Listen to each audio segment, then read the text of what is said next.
Today I'm going to take you through the topic Hope in God. We will dwell on Corinthians 1, 8-1.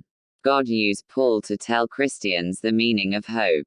The hope in God which sustained Paul in his relationship with the Corinthians had to first grow and mature in his own life.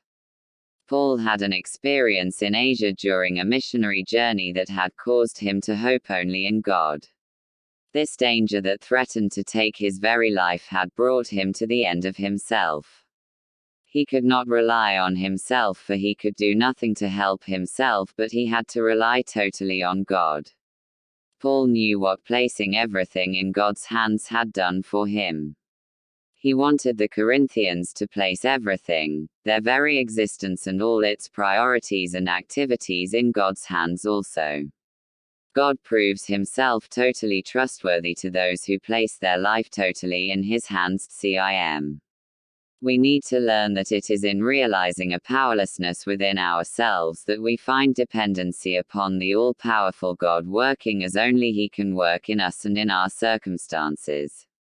In verse 2 Corinthians chapter 1 verse 8, Paul describes a decimating hardship in which he received God's comfort and empowering. For we do not want you to be unaware, brethren, of our affliction which came to us in Asia, that we were burdened excessively, beyond our strength, so that we despaired even of life. Paul now lays down the theology of afflictions and cites a specific illustration in his own recent experience, an up-to-date report on what God was doing in his life. Evidently the Corinthian Christians were aware of what event Paul is describing. We are not, but were not aware of the intensity of the trouble or the affliction. Thlipsis.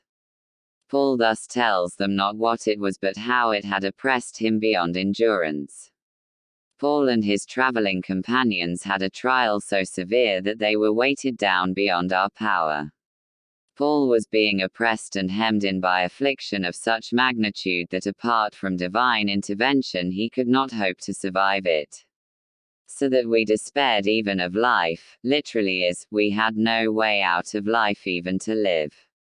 Exaporth from a no and poros, passage, meaning no out exit passage. They believed they would not survive this affliction. When I was a kid, we jokingly quoted Shakespeare's famous line, "To be or not to be, that is the question." But we really didn't understand what it meant. Later I learned that Shakespeare's character Hamlet, who spoke these lines, was a depressed prince who learns that his uncle has killed his father and married his mother.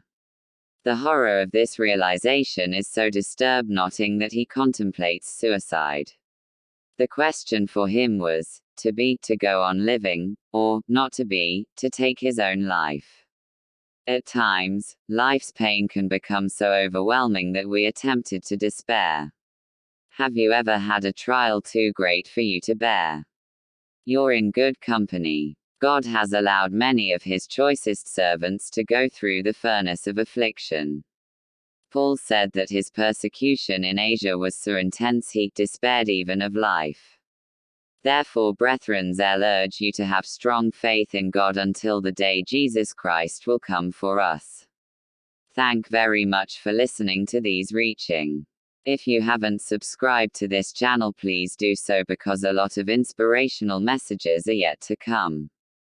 Today I'm going to take you through the topic Hope in God. We will dwell on Corinthians 1, 8.